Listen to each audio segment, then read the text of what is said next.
3, 2, 1, 0.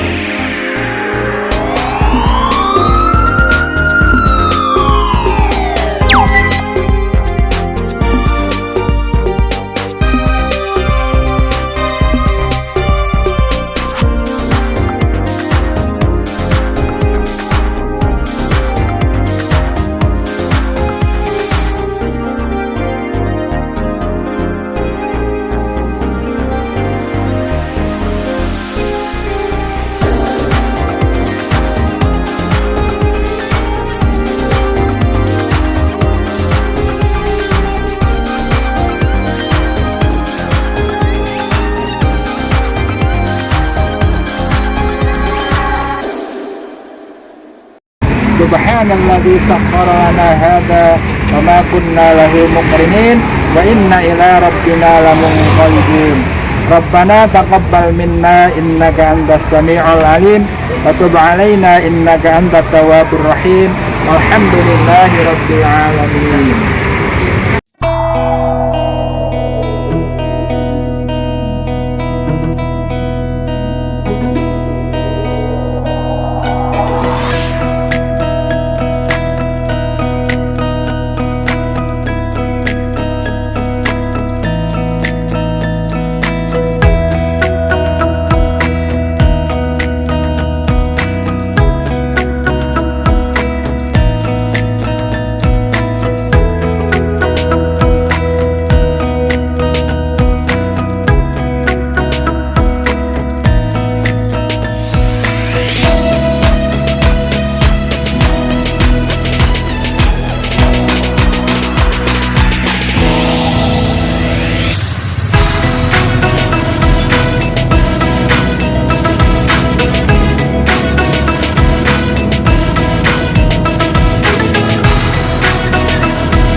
Kalau untuk memulai usaha ini saya rintis mulai tahun 96. 96 saya belajar keramik mulai dari tahun 88 sampai 92.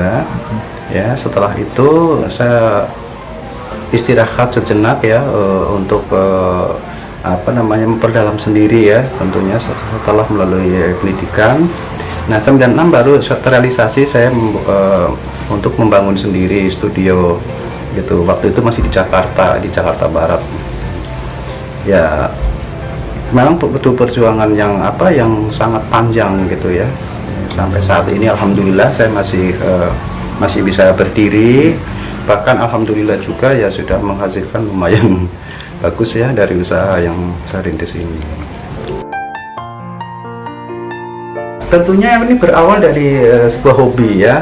Kebetulan hobi saya dari kecil memang bermain tanah liat, yang pada akhirnya saya bercita-cita ya untuk menjadi orang yang bisa mengelola tanah liat ini, karena negara kita ini kan kaya akan bahan baku ya. Diantaranya tanah liat ini akan terdiri ada di beberapa wilayah ya, hampir semua wilayah sebenarnya ada tanah liat.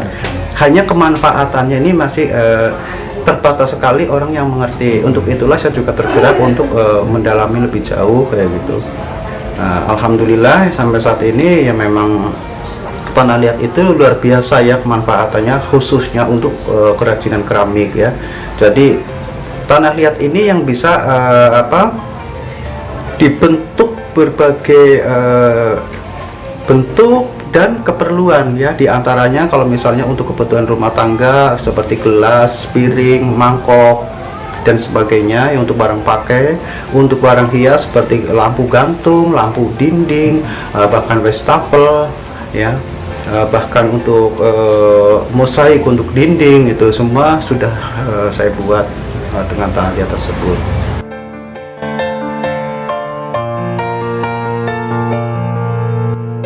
Modal itu relatif ya. Nomor satu modal kita adalah semangat, niat ya.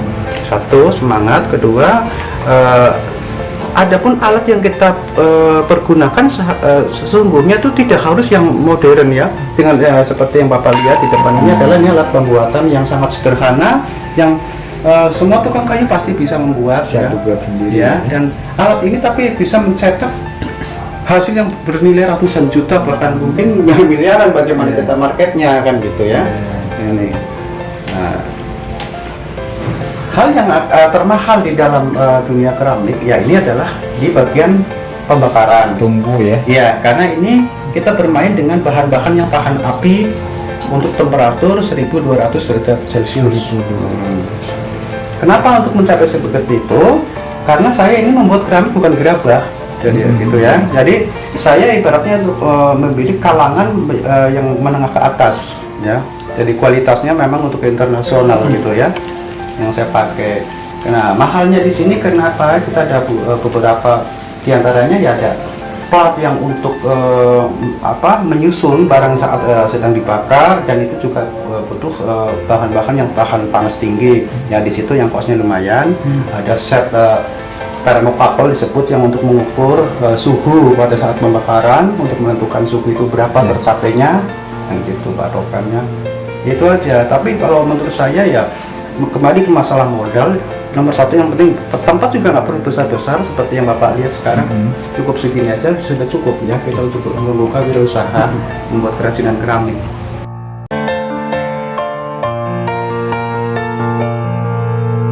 Saya sebenarnya untuk di studio ini saya cukup cuma 3 orang yang ada di sini, tapi di tempat lain saya juga ada tempat produksi untuk massal ya. Produksi massal untuk lokal itu kurang lebih ada 7 yang membantu kayak gitu, tapi tempatnya tidak di sini kan gitu. Jadi di sini hanya untuk studio pribadi sebenarnya. Jadi untuk menerima tamu kunjungan yang pengen melihat prosesnya cukup di sini.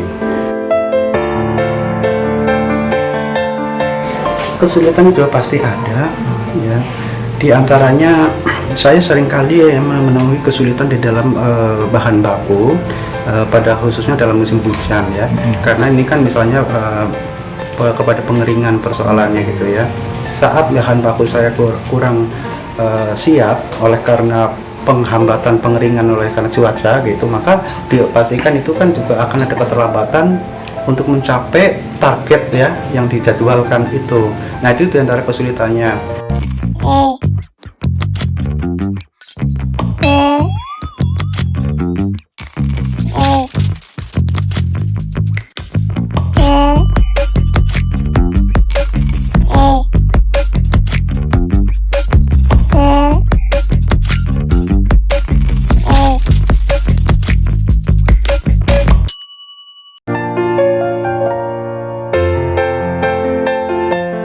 yang namanya solusi selalu ada ya, sebetulnya karena saya itu tadi saya pencari ya, selalu pemikir juga. Setiap ada kendala pasti saya akan cari solusinya.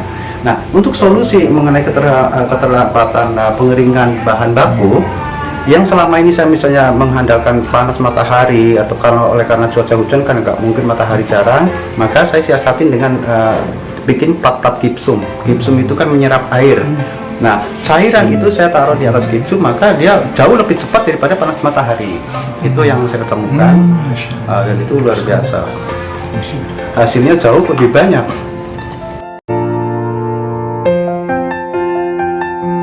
Pada waktu itu saya kan melalui kita buka buat web ya, website gitu. Untuk beriklan lah ibaratnya gitu. Kalau apalagi zaman sekarang ini kan udah era digital gitu. Jadi sebenarnya untuk market pun udah nggak begitu sulit. Jadi di mana sekarang kita bisa membuat karya atau sebuah produk, kita cukup foto, kita upload ya, mau di Instagram, mau FB segala macam.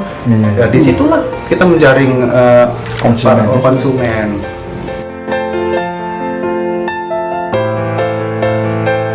Dengan media pameran. Iya, pada waktu itu ya kita pameran gitu. Hanya untuk kebelakangan ini jarang sekali memang pemerintah juga untuk mengadakan pameran itu ya, mungkin faktor apa sih namanya yang memikirkannya belum 100% ya.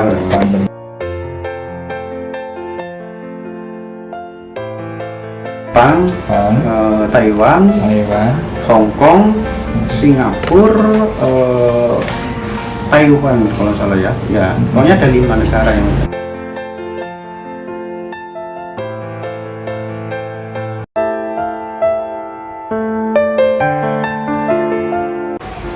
ya, nomor satu pasti kita harus mengenai mutunya juga ya. Mutu itu nomor satu.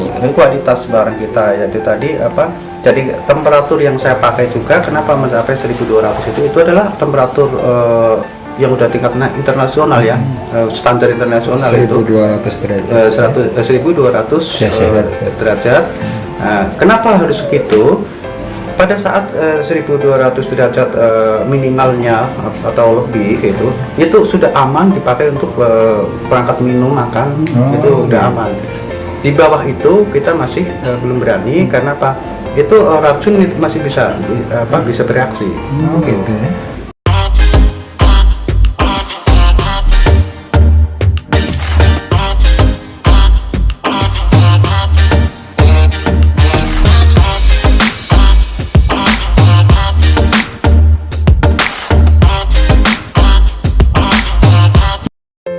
Cara mengujinya juga sangat sederhana. Jadi kalau misalnya terutama di warna hijau itu kan kandungan tembaga, ya, ada kandungan tembaga. Pada saat saya membuat barang yang diminta warna hijau itu, tapi itu yang di bawah 1200 ya. Kalau udah di 1200 minimal itu sudah aman. Di bawah 1200 diminta 1150. Saya harus melakukan pengujian minimal pakai cuka. Cuka itu kan bisa pasang yang luar biasa. Saya biarin semalaman. Kalau nanti cuka itu berubah menjadi warna ungu, maka dipastikan ini beracun. Jadi saya tidak akan berani pakai untuk kayak ke restoran kemana barang pakai ya. Saya tidak merekomendasi itu. Karena apa? Itu kan juga berat nanti tuntutan.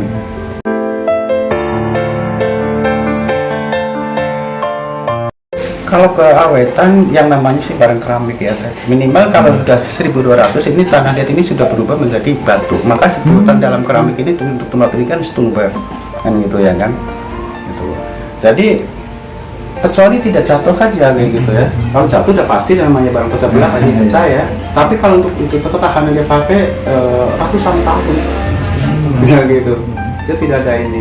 Satu-satunya coba media tanah liat ini sebenarnya dibanding dengan bahan apapun, contohnya misalnya kita main dengan besi baja sekalipun, baja ada saatnya dia kena karat, betul?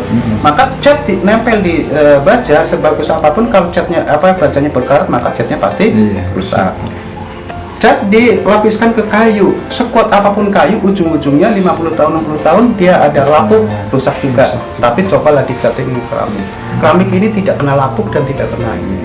Bisa dibayangkan. Itulah kelebihan. Kemungkinan retak dari di dalam produksi ataupun khususnya dalam pengeringan ya, ataupun dalam pembakaran sudah pasti ada. Hanya keretakan itu nanti kita bisa minimalisir gitu ya, dengan apa kita tentunya kita pelajari, misalnya keretakan ini oleh karena hentakan panas yang tiba-tiba biasanya itu yang membuat retak ya, atau dengan penggunaan bahan yang kurang tepat. Misalnya bahan ini dikomposisi, kan ada bahan yang murni, ada bahan yang dikomposisi gitu ya, yang artinya dikomposisi itu lebih dari satu bahan ya, 2 atau 3 bahan yang disatukan. Apabila itu penyatuannya nggak benar ya, itu bisa berdampak kepada keretakan, kesalahan teknik produksi. Nah itu juga menyebabkan keretakan pada saat pengeringan.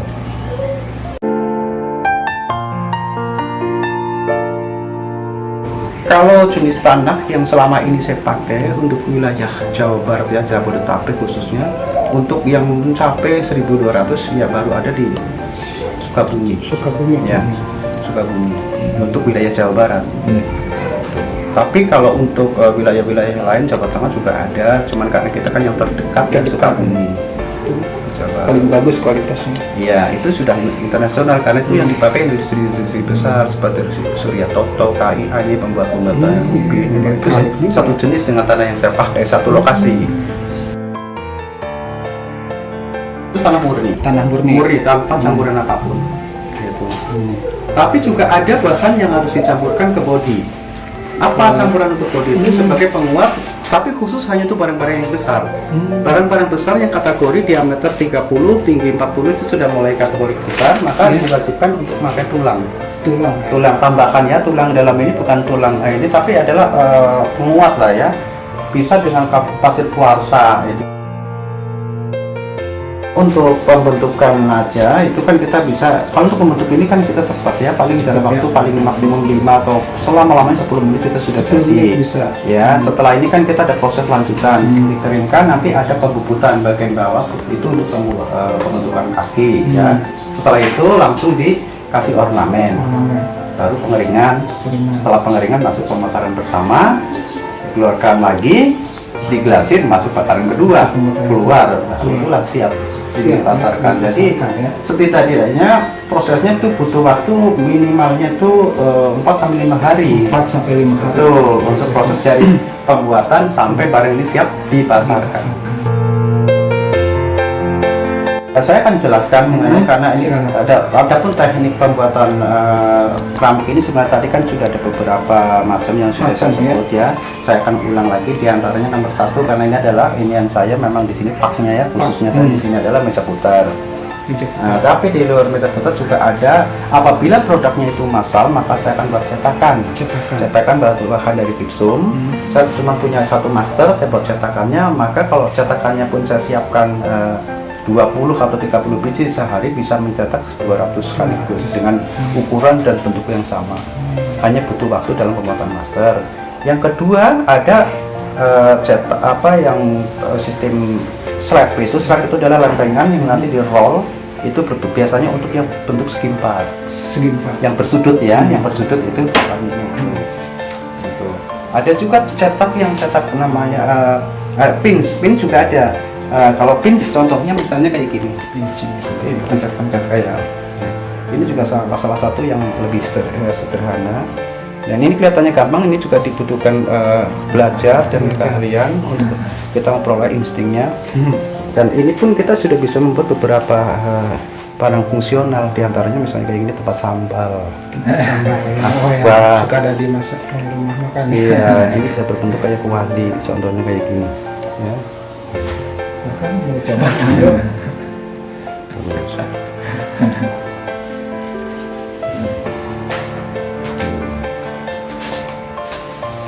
Oke, udah jadi tempat sambal ya.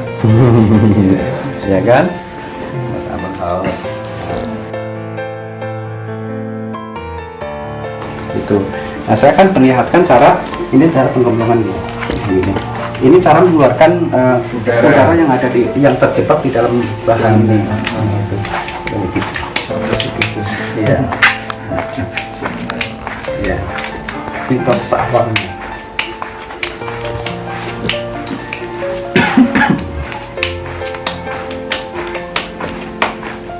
di sini terlihat ada rongga-rongga nih.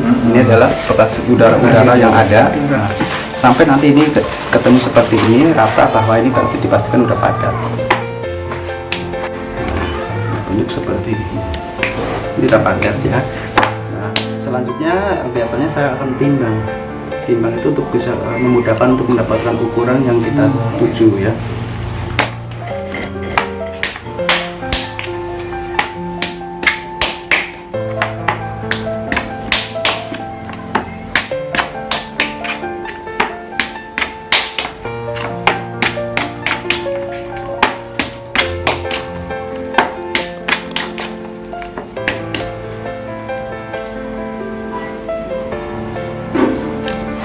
Kilo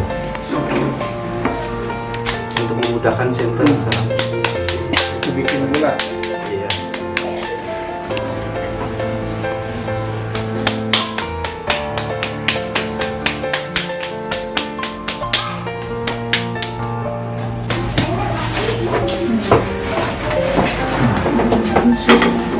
Ini alat yang sangat sederhana. Ini adalah ukuran. Ini menunjukkan diameter ya, lebar. Ini untuk kedalaman, untuk tinggi. Itu sampai ujung ya, bawahnya. Sampai di atas top. sini. Ini contoh. Kan untuk patokan. Kalau persis sekali nggak mungkin, karena ini kan handmade. Nah, sip. Langkah awal kita padatkan dulu di atas meja. Kita putar pelan-pelan. Setelah ini ada di tengah, kita mulai tangan harus selalu basah.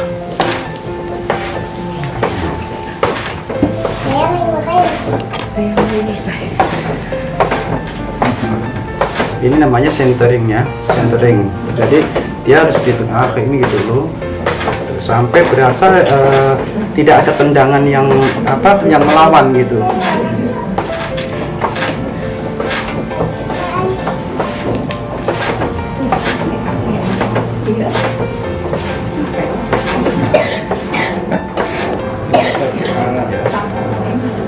Nah, setelah kita centernya berasa sudah aman, sudah nggak ada dia ngelawan gitu untuk nendang-nendang kayak kita habis ya, taruh teknik kedua kita mulai proses pelubangan, buat lubang ya. Tentunya kita sudah perkirakan untuk dapat dasarnya tidak langsung jebol gitu.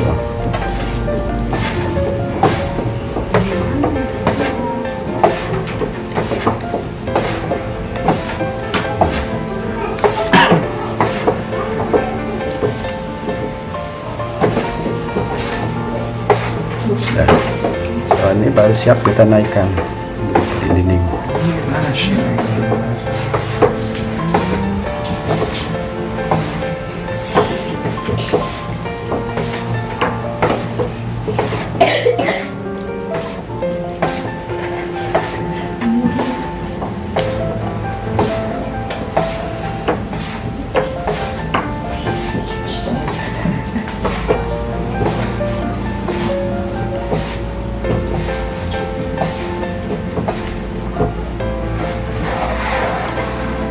Cek dulu ukurannya ya kan, tapi ini kan cuman kurang lebarnya sedikit. Nah, kita sambil ngepasin ukuran sekaligus untuk membuat bentuknya.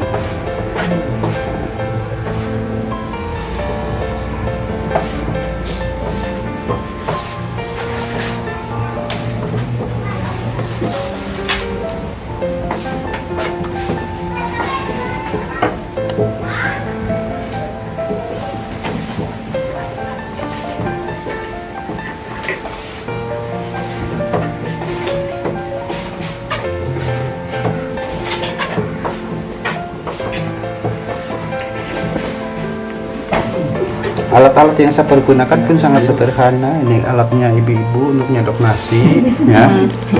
Ya, ini garisan yang ya harganya sangat murah sekali ya, tapi ini lumayan untuk pembentukan, untuk membuat tikungan ya, untuk dia membuat lekukannya jadi bagus gitu ya, lebih cepat. Nah, dibanding kalau kita bentuk seperti ini kan nggak akan mendapat ini, dengan alat sederhana ini mempercepat.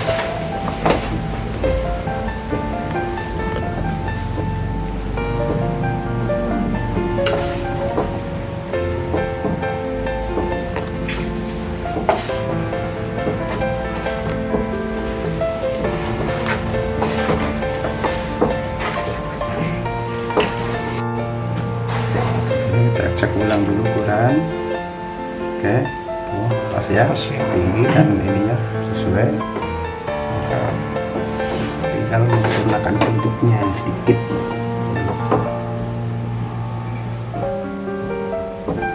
Betul, ini nanti kita tinggal finishing, lanjutkan ya, detail sudut-sudutnya itu nanti saat sudah agak mengeras gitu ya. Ini namanya buksir, ini untuk mengambil bagian bawah ya. Alat-alat ini kita bisa buat sendiri semua, model kawat aja, dikasih gagang untuk sesuai dengan kebutuhan kita. Ini barang sudah siap diangkat. Nah, ini cara memotongnya pakai benang ya, benang ini benang sol ya, udah tinggal diangkat ya. Nah, kemudian sekarang saya akan kasih yang tercepat lagi. Paling cepat adalah bikin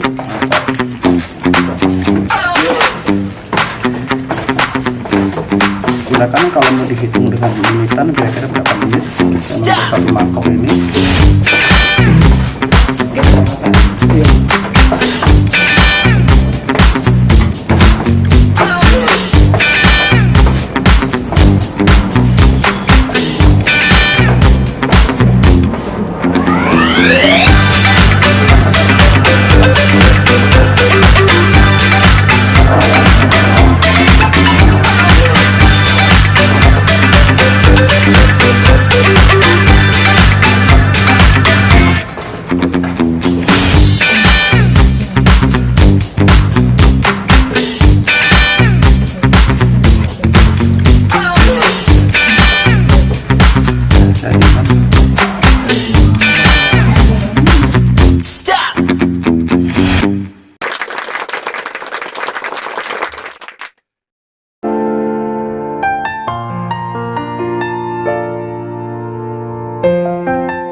Bikin ini ada order ini 10, bikinnya 12 buat latihan dulu saya, barangkali ada ketinggalan.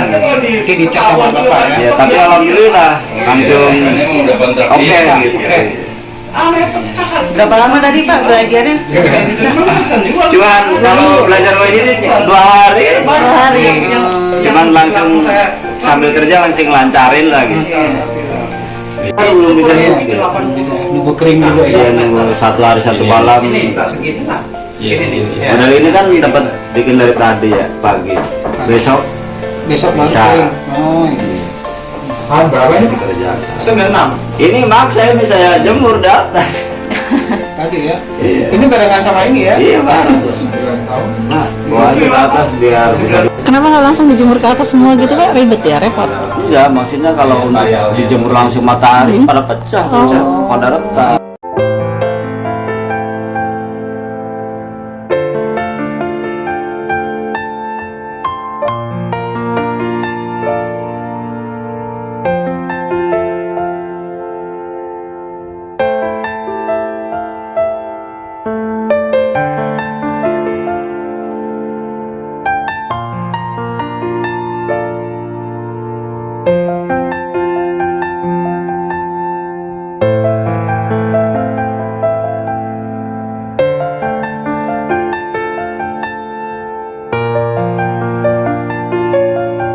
Angkat coba kita kualitas barang ininya.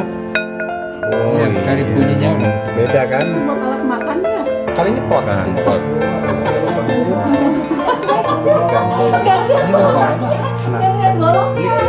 Nama ininya pemesan itunya.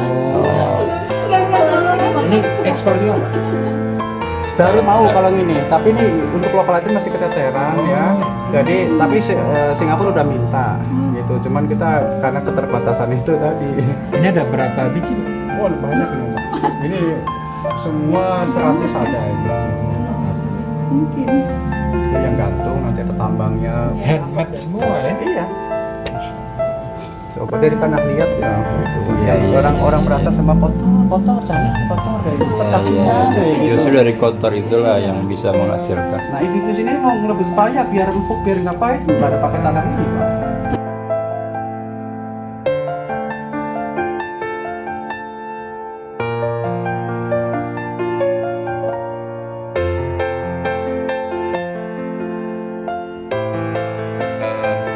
Proses penyerahan bingkisan dari sekolah.